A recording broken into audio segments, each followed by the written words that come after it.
Hai semuanya, perkenalkan nama saya Valencia Desa Ilapi, NPM 12141212100. Saya berasal dari program studi keperawatan Fakultas Kesehatan Universitas Kristen Indonesia angkatan 2021. Mata kuliah yang saat ini adalah dasar keperawatan. Di saat ini saya akan membahas tentang sistem muskuloskeletal. Sistem muskular atau perototan adalah jaringan yang disebut otot pada tubuh yang memungkinkan kita bergerak. Otot merupakan kumpulan jaringan otot yang saling berkontraksi sehingga menghasilkan gerak. Sekitar 600 buah otot manusia bekerja bersama-sama tulang untuk menggerakkan tubuh. Bagian otot yang disebut tendon yaitu suatu jaringan ikat yang kuat merupakan sambungan otot pada ujung-ujungnya yang melekat pada tulang. Banyaknya syarat otot ditentukan oleh beberapa kekuatan yang dibutuhkan untuk menggerakkan dan tergantung pula pada fungsi spesifiknya.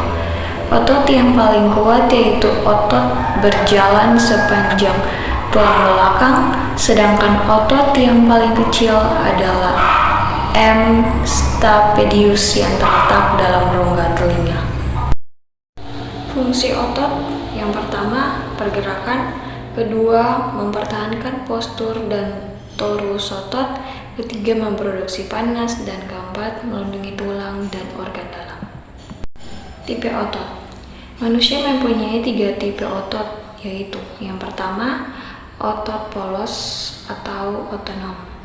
Otot polos terletak pada dinding organ dalam yang berongga, misalnya usus, pembuluh darah, kandung kemih, dan lain-lain. Yang kedua adalah otot jantung. Serabut otot ini hanya terdapat pada jantung. Yang ketiga, otot rangka atau otot motorik. Ujung otot ini umumnya melekat pada tulang atau jaringan lain, misalnya tulang rawan, ligamen, atau kulit sesuai dengan fungsinya. Bagian otot rangka. Otot rangka terdiri dari 3 bagian, yaitu kepala atau caput, badan otot, venter, dan ekor atau caudal. Bagian kepala dan ekor merupakan jaringan ikat yang kuat disebut tendon, yaitu bagian yang melekat erat pada tulang. Tempat melekat kepala otot pada tulang disebut origo, dan tempat lekat bagian ekor disebut insirsio. Bagian tengah atau badan otot bentuknya lebih gembung, terdiri dari serabut-serabut otot yang merupakan bagian otot yang aktif kontrakting. Selaput pembungkus. Otot rangka ditutupi oleh beberapa selaput pembungkus yang disebut fascia yang berjalan sepanjang otot mulai dari tendon. Guna fascia ini untuk menahan otot agar tetap pada tempatnya. Selain itu juga sebagai tempat lekat atau origo dari beberapa otot dan tempat lekat pembuluh darah. Retikulum yaitu bagian yang padat dari fascia, fungsinya mengikat tendon yang berjalan di pergelangan tangan. Yang berikut, struktur otot rangka. Sebuah otot rangka terdiri dari ratusan bahkan ribuan serabut otot tergantung dari besarnya otot. Walau serabut otot terdiri dari jaringan otot, sejumlah jaringan ikat, pembuluh darah, dan saraf juga ada. Jaringan ikat membungkus dan menyokong otot secara keseluruhan agar otot lebih kuat. Kuat atau sehatnya otot tergantung dari saraf dan suplai darah yang cukup. Tiap otot rangka terdapat ujung saraf yang mengontrol aktivitasnya. Otot yang aktif menggunakan sejumlah energi dan membutuhkan suplai oksigen dan nutrisi yang terus-menerus dari arteri. Otot juga menghasilkan sejumlah sisa dari hasil metabolisme yang akan dikeluarkan melalui vena. Serabut otot terdiri dari beberapa serabut halus yang disebut myofibril, dan tiap myofibril terdiri dari 2 filamen protein. Sana tebal dan lain tipis di filamen yang tebal disebut myosin, sedang yang tipis disebut aktin. Kedua filamen ini terangkai membentuk lapisan yang saling overlapping.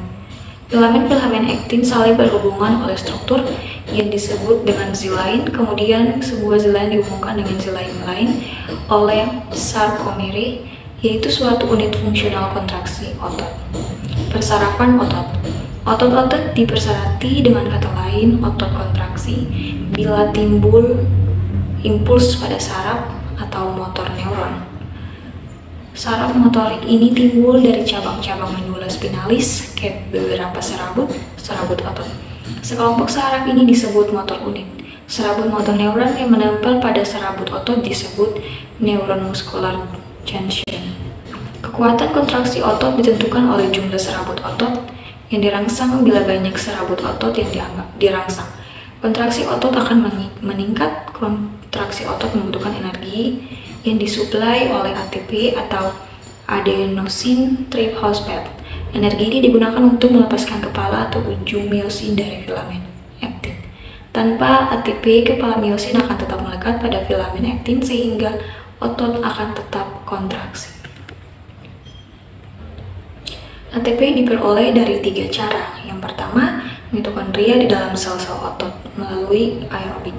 Yang kedua, kreatin fosfat yang terdapat pada sel-sel otot. Yang ketiga, bila kreatin fosfat habis, ATP dapat tetap dihasilkan dari proses anaerobik atau sel tidak terdapat suplai oksigen yang cukup. Namun ATP dari hasil proses ini tidak bertahan lama karena hasil akhir proses ini yaitu asam laktat menyebabkan otot nyeri dan lelah. Keadaan ini dapat terjadi bila melakukan olahraga yang terlalu berat yang akhirnya menyebabkan oksigen yang masuk tidak cukup untuk suplai ke jaringan atau oksigen deep. Mekanisme kontraksi otot. Apabila sel-sel otot kontraksi, myosin dan aktin saling mendekat untuk memperpendek sarkomere. Bila kontraksi terus berlangsung, kedua ujung filamen akan saling melewati atau memendek dan menebal atau sliding filament teori. Pemendekan sarkomere terjadi secara bersamaan sepanjang serabut otot. Bila ribuan filamen aktin dan myosin berinteraksi dengan cara ini, maka seluruh sel otot akan memendek. Interaksi otot dan tulang. Otot rangka dihubungkan dengan tulang oleh jaringan ikat yang disebut tendon. Tendon melekat pada tulang. Bagian tendon yang tulangnya tidak bergerak saat kontraksi disebut origo, sedangkan bagian tendon pada tulang yang bergerak disebut insertio. Diafragma. Jaringan otot ini berfungsi sebagai yang memisahkan rongga dada dan rongga perut. Berbentuk seperti kubah, melekat pada vertebrus lambalis sepanjang iga bagian bawah dan processus sympodius. Otot ini ikut berperan pada pernafasan. Kontraksi otot ini pada inspirasi menyebabkan diafragma turun atau mendatar sehingga rongga dada lebih luas dan mengakibatkan udara tersedot ke dalam paru. Macam-macam otot. 1. Menurut bentuk dan serabutnya, yaitu otot serabut sejajar atau bentuk kumparan, otot bentuk kipas, dan otot melingkar splinter. Yang kedua, menurut jumlah kepalanya, yaitu otot berkepala 2 atau bipex, berkepala 3 tripex, dan berkepala 4 quadripex.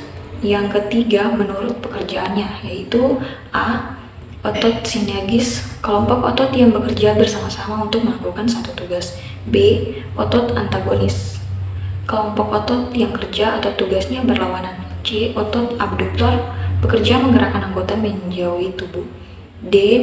Otot adduktor, menggerakkan anggota mendekati tubuh. E. Otot flexor, bekerja melipat sendi. F. Otot ekstensor, meluruskan sendi. G. Otot pronator, mensediakan radius dan ulna, memutar ke dalam. H.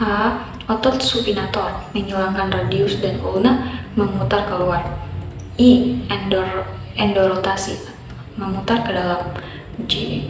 Eksorotasi, memutar keluar. Penamaan otot. Nama dari otot dapat menunjukkan karakteristik dari otot tersebut, yaitu 1. Menurut ukuran, misalnya musculus gluteus maximus, yaitu otot terbesar yang terbentuk di bokong. 2. Menurut bentuknya, misalnya musculus deltoideus, yaitu berbentuk delta atau segitiga. Yang ketiga, menurut arah serabutnya, misalnya musculus rectus abdominis, berjalan longitudinal sepanjang perut. Rectus berarti lurus. 4. Menurut lokasi atau tempatnya, misalnya musculus frontalis terdapat sepanjang os frontalis. Yang kelima, menurut jumlah tempat melekat, misalnya musculus biceps brachii mempunyai 2 tempat melekat atau origo. Yang keenam, menurut geraknya, misalnya musculus extensor dogitorium, yaitu meluruskan atau ekstensi jari-jari atau digit. Otot-otot organ tubuh, otot kepala atau otot ekspresi wajah dan otot kunyah. Otot wajah, musculus frontalis, terletak di antara os frontalis, bekerja mengangkat alis mata dan mengerutkan dahi. Musculus obricularis oculi, bentuk seperti pipa yang melingkar di rongga mata, bekerja menutupi dan membuka kelopak mata. Musculus orbicularis oris, otot yang melingkar mulut bekerja mengecilkan dan menjibarkan mulut. Musculus buccinator, terletak di pipi, bekerja menahan makanan dalam mulut agar dapat dikunyah dengan baik. Musculus zygomaticus, terdapat sepanjang tulang pipi sampai ke sudut mulut, fungsinya mengangkat sudut mulut bila kita tersenyum. Otot kunyah, otot kunyah digunakan sewaktu mengunyah makanan. Yang pertama, musculus masseter, berjalan dari arcus zygomaticus ke rahang bawah, fungsinya sebagai otot pengunyah. Musculus temporalis, otot kipas terletak di atas tulang temporalis, bekerja sinergis bersama dengan masseter. Otot leher, musculus sternocleidomatoideus, terletak pada bagian leher. Musculus trapezius, dibagi atas 3 bagian. Pars horidescens, bagian yang menurun pada leher. Pars horizontalis, mendatar pada bahu, dan pars ascendens, bagian yang arah atas pada punggung. Otot dada, otot yang menggerakkan dada bagian atas atau pektoral dan lengan. Musculus deltoideus, otot yang sangat besar, gempal dan berbentuk segitiga, menutupi bahu bagian depan, bagian atas atau medial, dan bagian belakang, menyebabkan ke lengan atas menonjol. Otot ini mengangkat lengan ke posisi horizontal. Musculus pectoralis major, otot yang terletak antara anterior dada bagian atas, berfungsi fleksi lengan dan aduksi lengan, menariknya mendekati dada. Musculus latissimus dorsi, otot ini lebar, berbentuk segitiga, letaknya pada pinggang bagian bawah, fungsinya untuk aduksi lengan. Musculus serratus anterior, terletak pada dinding dada di bawah ketiak, berjalan di antara iga bagian atas, fungsinya menarik skapula ke bawah dan ke depan, misalnya saat kita mendorong sesuatu. Yang berikut otot perut. Musculus pectoralis major, otot tebal berbentuk kipas dan terletak di anterior dari dinding dada. Rectus abdominis, otot yang melintang secara vertikal pada sisi dinding anterior pada perut. Transversus abdominis, otot perut bagian dalam. Yang berikut otot lengan. Musculus biceps brachii, otot yang terletak pada lengan atas bagian depan sangat jelas, akan terlihat karena sangat menonjol.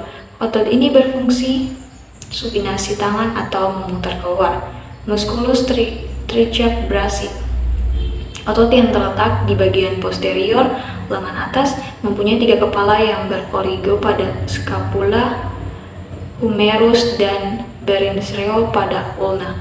Fungsinya meluruskan lengan bawah ekstensi, sehingga otot ini penting untuk gerak meninju. Yang berikut otot tangan. Musculus flexor carpi dan extensor carpi, otot-otot yang berorigo pada tulang lengan bawah dan berinsero pada tulang tangan, menggerakkan pergelangan tangan dan tangan atau fleksi dan ekstensi. Musculus flexor digitorium dan extensor digitorium, otot yang berorigo pada tulang lengan bawah dan berinsersio pada tulang-tulang tangan. Fungsinya menggerakkan jari-jari. Otot bagian bawah dan paha. Otot-otot pada tubuh bagian bawah dan paha biasanya lebih besar karena otot-otot ini bertugas menggerakkan seluruh bagian tubuh. Oleh karena itu, otot ini penting untuk pergerakan dan keseimbangan. Musculus iliopsoas berorigo dari os ilium dan corpus vertebral lumbalis dan berinsersio pada femur bagian belakang. Otot ini berfungsi untuk fleksi tungkai dan penting dalam melangkah atau berjalan. Musculus gluteus maximus, otot yang paling besar dan menutupi sebagian besar dari bokong, berfungsi untuk meluruskan tungkai pada pinggul saat melangkah atau berjalan. Musculus gluteus medius berjalan di antara ileum dan femur, berfungsi mengabduksio paha. Musculus adductor terletak pada bagian medial dari paha, berfungsi otot ini mengadduksio paha dan saling menekan kedua paha. Otot bagian pergelangan kaki dan kaki. Musculus gastrocnemius terletak pada bagian belakang tungkai. Musculus phalangeus, otot yang ditemukan bagian sisi lateral tungkai bawah. Otot ini mengangkat pinggir lateral kaki ke atas. Musculus flexor dan extensor digitorium longus terletak pada bagian lateral dan posterior tungkai bawah. Musculus calcaneus adalah tendon bagian tungkai.